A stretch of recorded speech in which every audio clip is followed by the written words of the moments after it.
بسم الله الرحمن الرحيم. Get tempted by mouth-watering, juicy pineapples. Chill out with refreshing tropical fruit cocktails. Del Monte. Say yes to the best.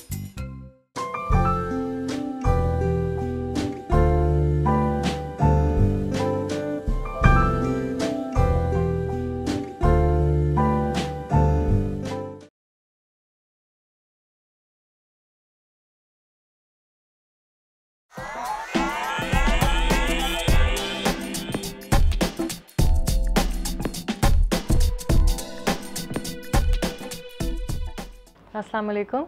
This is Nadda Salim and this is my show Fashion Insights. Today I'd like to have a session or a show on social media for business. I covered a little bit of that in my first show, but this is a more detailed version. First of all, we hear a lot about social media is changing the world and how it's affecting businesses. Let's be honest, it has already changed the world, and it's constantly evolving. So that is the best thing about social media. Just when you think you know what you're doing, there's something new, and you have to, so you have to keep moving with the times. You can't be very still with it. So in that respect, I think young people have an advantage in this, because older businesses or older people find it more difficult to adapt to this change, whereas younger people are on it and spot on. So social media is how businesses nowadays are marketing for basically free, and this is a good way, because in traditional media it's very expensive to advertise or market your business, but with social media it's absolutely free. And yes, they have paid memberships as well for certain sites, and they have their own benefits, but you really don't need to go there, because the free membership is pretty good itself, and it has good enough features.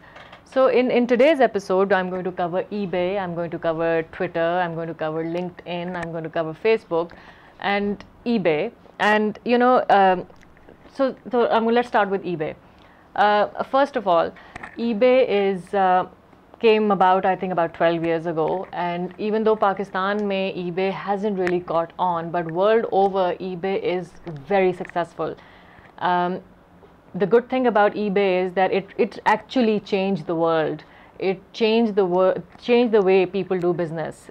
Suddenly you didn't need to have a lot of capital to have a business or to invest in your business. Anybody could sign up to eBay, and it was free. And they could start selling just about anything, from old things to new things. They could decide if they wanted it to be auctioned off, or to have bidding on it, or if they have a fixed price, they can sell it on the fixed price as well. So the good thing about eBay is that eBay really made it happen for a lot of people. A lot of people would work on it part-time, or the work or selling on eBay became so successful that they actually left their jobs and started working from home, selling on eBay. eBay brings buyers and sellers together, and you can sell one item or you can sell 100 items. It's up to you. You can even the good thing about eBay is that eBay is very transparent in its rating. People, if somebody buys from me, they're going to rate me on how I interacted with them, how good I was in delivering the goods, did I deliver them on time, did I answer their questions if they had any questions, did I describe the product the way the product actually is, or did I exaggerate? So they can rate me. So that basically, people don't want to be negatively rated, because it stays there for life. You cannot hinder or manipulate your ratings. Your ratings are what they are. It's as simple as that. So buyers rate sellers and sellers rate buyers, and it works both ways. It's a very fair system. Not sure how or why it hasn't caught on in Pakistan, but world over it's a fantastic way of doing business if you don't want to invest too much. And you can actually sell multiple different types of products and don't need to be like bogged down with just one category. So that's the best feature about eBay. And so moving on from eBay, let's go to Alibaba. Alibaba is again a fairly old site, and now it's a business to business site. What that means is that unlike eBay, which which individuals who are not really wholesalers, or who are not who don't have like massive manufacturing, etc., can go on eBay, whereas Alibaba is more let's say for big businesses that have it brings buyers and sellers and manufacturers and retailers together on one platform. It brings them from all over any country. It categorizes in countries, it categorizes in different industries, and it's a database of information, and you can get in touch with just about anyone. It's a good resource, and you can even outsource and go on to let's say I want to suddenly start making, let's say I want to get into jeans or something. If I don't know where I should go and get them done, I can go on Alibaba and track and see who can do it, and I can find manufacturers within Pakistan. I can find them frankly anywhere in the world, and what that means is that it makes it very easy that in one click you can find people who can outsource for you, who can manufacture things which you yourself are not able to do. So it's a good resource, and now many sites like Alibaba have come up. Even local sites are there now. So this is a resource that you should be aware of. The next site that I'm going to cover is Facebook. Facebook is the most popular social media site, and it really doesn't need any introduction by me. But what I need to point out about Facebook is that Facebook offers you can have your own business page, and it doesn't even have to be linked with your personal page. But the thing about Facebook is that because it's such interactive media, you will come across people who are genuinely interested in your product. You will come across people who are frankly not interested, but they're time pass situation, so they have to comment. But that's the way it is. But what it does do, regardless of the negative or the positive feedback you're getting, what it does do is put you in direct contact with a prospective client, a prospective client who might in the future, if you convince them, might buy your clothes. It gives you an insight into a client's thinking, and you can attune your product. You can in tune your marketing according to what you are seeing over there. So it's a very powerful tool. Another thing about Facebook is that you can link your website to it. You can sell through Facebook. You can actually keep uploading product pictures and so on. And so you can have polls, you can ask people what they think about certain things, and you can get immediate response. You can also advertise, and you can have very, very targeted advertising, unlike other mainstream media. And this is the best thing for me about Facebook, that the advertising isn't really that complicated to do. You can set it up in 5-10 minutes at the most, and it's effective. It's quite effective. So it's a media which I use personally, and I think it's a very, very successful media. Next site that I'm going to cover is LinkedIn. LinkedIn is, if Facebook is for social, friends and all that, then LinkedIn is more business oriented. It's like meeting point for businesses. It's you can interact with people who might give you business in the future, but not individuals. Like they could be retailers, they could be, let's say again, a marketing company, or it could be anything that you might be interested. It could be a publication, it could be a magazine, it could be an editor, it could be so on and so forth. So business oriented people are mostly on LinkedIn, and it's a very successful site, and it's good for PR because it gets your message out there. And it's also it's good for, let's say, making and developing relationships with people who you probably wouldn't meet, or who are not on your social in your social group, or people that are world over, and frankly you wouldn't interact with them otherwise. So this is also a very good resource, and this can help in your business in the future. So this is also something to keep in mind.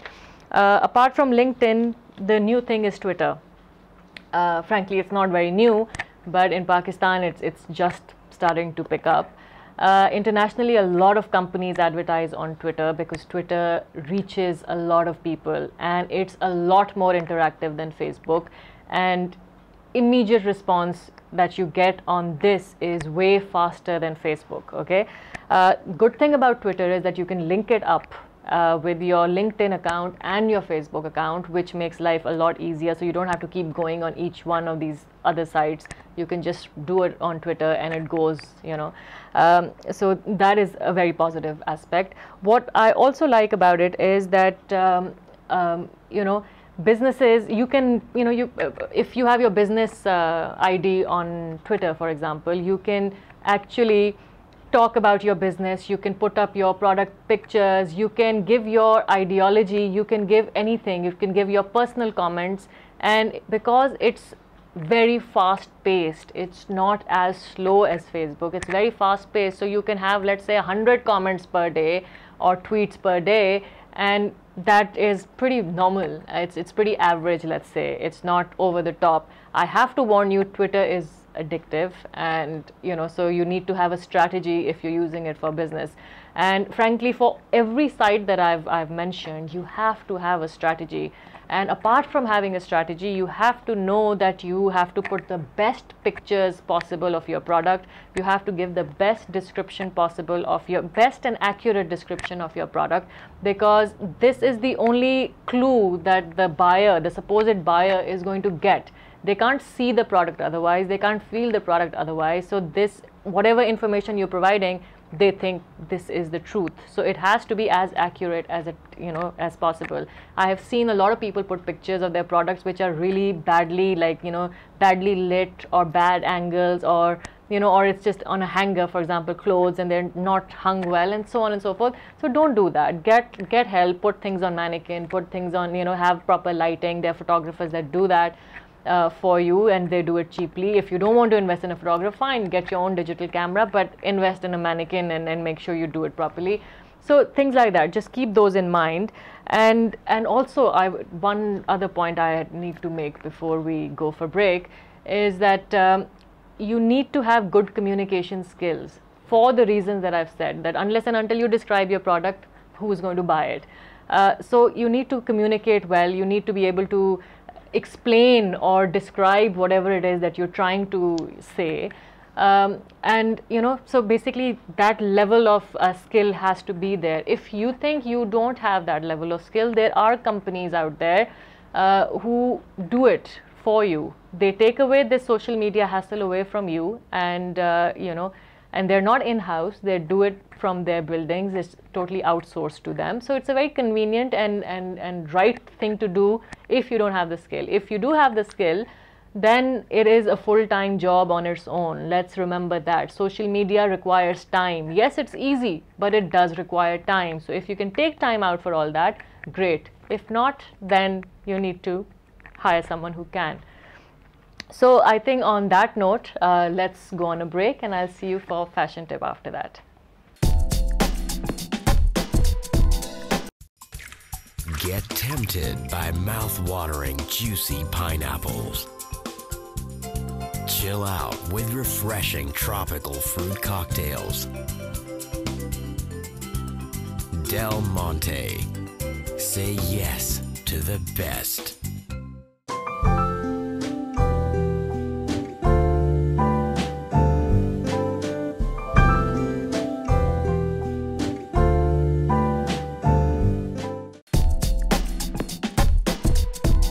Welcome back. I'll give you the fashion tip. Today I am talking about color blocking. A lot of people, if you are aware of fashion, you would have heard of color blocking. Color blocking kya hota hai? Color blocking is basically when 2 or 3 colors are used in an outfit. Like for example, if this is my shirt, it's all green, I make my sleeve orange, you know, it's a contrasting color, it's a different color, but this is color blocking. I can even make the yoke a different color, and so on and so forth. So color blocking is very stark, it's very obvious, it's not subtle, okay? So color blocking trend has been there for about a year now at least, and it's a very popular trend for designers internationally, not just locally, internationally.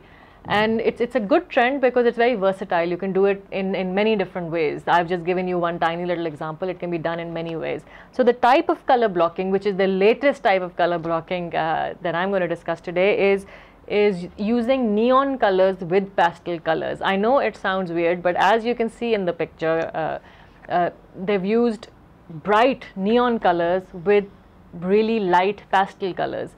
And much as, you know, mentally you can't picture it, but with this image you can see how the runways have been carrying it.